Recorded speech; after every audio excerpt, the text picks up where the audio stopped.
And we are saying, alongside with Kamala Harris, that this is not justice. And we will demand justice, a justice that will address the issues for all homeowners.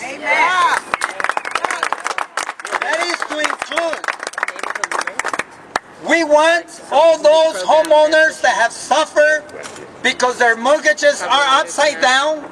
They owe more on their mortgages than the house is even worth. We want an adjustment to their loans across the board. We want a suspension on all foreclosures. All of them. We are also asking that those responsible for the crimes committed against the families of America be thrown in jail. We want prosecutions to the full extent of the law. If a man rapes a woman, goes to jail. They have raped the nation, and we want them in jail.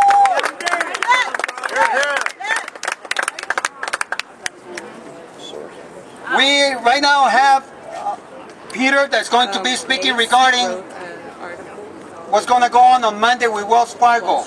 I'd like him to address this. But before we go, I'd like to also remind everyone here that today, as soon as the press conference is over, we will be submitting a letter to Kamala Harris with our demands and some of the issues that we have been addressing.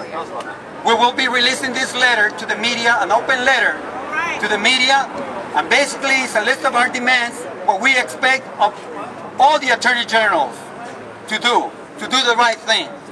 We know that Kamala Harris is doing the right thing by pulling out of those settlement talks and demanding that there be justice for all Californians. Kamala Harris, thank you.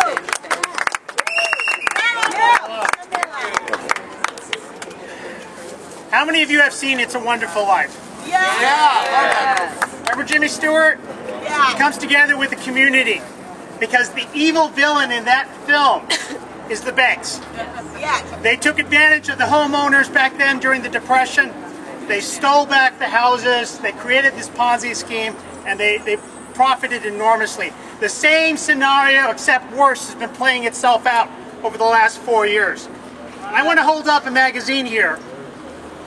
This is this month's issue of Forbes magazine. Guess who's on the cover? Wells Fargo CEO. A banker CEO. Guess which banker? Wells Fargo. Wells Fargo. Wow. John Stubb. $79,000. This is less than 4 years after the bailout by you and your children of the entire banking sector. Somewhere between $700 billion and $3 trillion of your money went to save the behinds of every banker in this country, especially the big four banks. Wells Fargo is now the largest bank in the country in terms of stock market capitalization. The largest bank is Chase Bank. Most of you had never heard of Chase before, right? But it bought out Washington Mutual and a whole bunch of other banks, and now owns a ton of mortgages. But the #1 mortgage originator now and custodian in this country is California's very own Wells Fargo. And guess what? Less than 2 years after the bailout that you and your children will be paying for the next 30 years, less than 2 years after that bailout, Wells Fargo announced one of its most profitable quarters in history just last week. What's going on? What's going on is that the American people have a government that has betrayed them. They can no longer trust the politicians, Obama included, to hold these bankers and these Wall Street crooks accountable.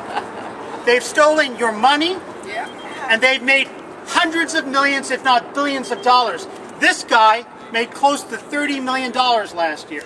On us. Other banking CEOs, Angelo Mozilla from Countrywide, Bob Rubin, who was chairman of the Citibank Corporation, they all have net worths in excess of $400 million now.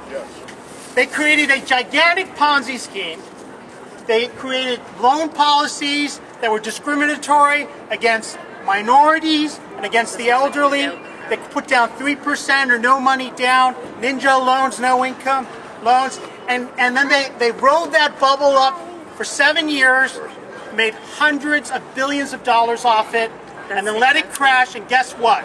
2008 comes along, post-bubble crisis, America's about to enter the biggest depression in history, and you get change, you can believe it, right? No. Obama's donors, if you go to opensecret.org, 3 of his top donors in 2008 were all banks.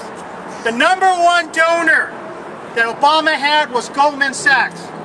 Number 4 was Bank of America. Number 6 was Citibank.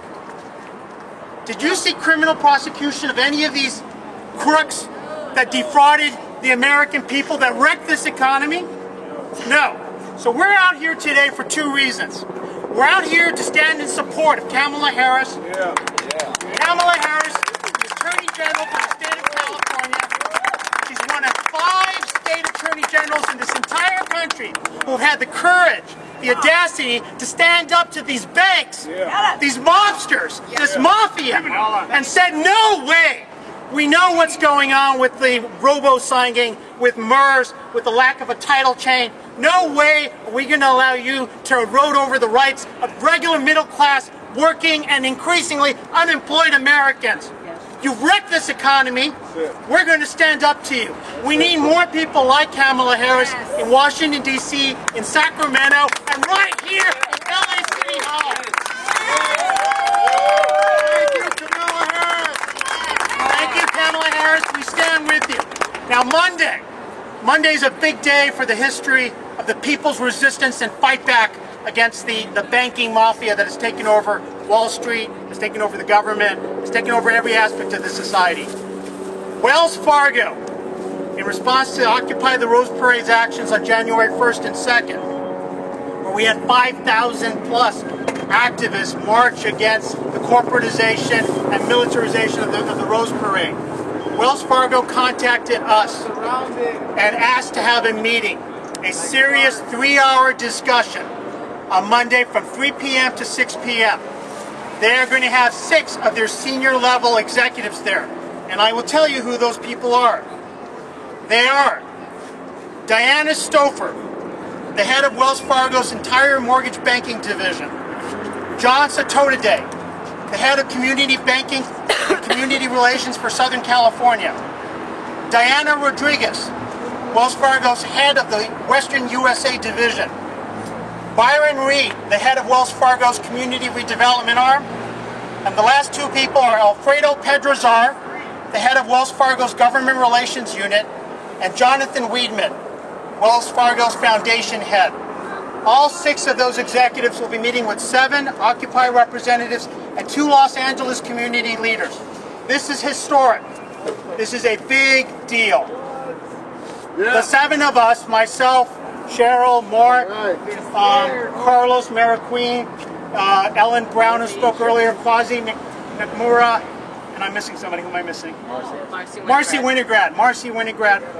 The 7 of us will be meeting with Wells Fargo on Monday from 3 to 6 p.m. The location, I will tell you, we're 99% sure, but it'll be emailed. The 99% sure location is, for the 99%, the Cathedral of Los Angeles, called Our Lady of Angels Cathedral. It's right by LA City Hall. You can go to Occupy the Rose Parade for details. 3 p.m. to 6 p.m. we will be meeting with them. We're going to talk very seriously about a mortgage moratorium, foreclosure moratorium like the one they had in 2009. But this time, not some 2-bit, 60-day moratorium. We're calling for an indefinite moratorium until the politicians, business leaders, and the civic leaders of this country fix this gigantic mess that these bankers have made once and for all. We'll be meeting with them for 3 hours. We're going to push for mortgage write-downs to the fair market value of homes as they stand now. We're going to push for not just a complete moratorium, but some sort of salvation plan for the homeowners who were misled and conned into supporting this Ponzi scheme over the last decade, to help them out. 1 out of 4, as Cheryl pointed out, 1 out of 4 homeowners in the United States no longer has any equity. They are slaves. They are slaves to the bankers, just like all those credit card holders and student loan holders around this country. They are paying interest day after day. Those people are the victims of a scheme, of a system that was designed by the 1% and has basically conned their wages away from them and into their pockets. So we're going to talk about all those issues. Mortgage foreclosures, the bigger crisis in this country, and what Wells Fargo is going to do to stand up, to show, as Carlos often says, that they are capable of doing the right thing, to show that they are America's bank, how they're different from Bank of America, Citibank, or Chase. So stay tuned. Monday, we will follow the meeting with another press conference, and we'll let you know what happened. Stay tuned. Thanks. My name is Pete Thottam. I'm a real estate attorney, a longtime activist with Occupy, the Rose Parade, Occupy LA, Thottam, Thottam. I want to say one last thing. I spent 20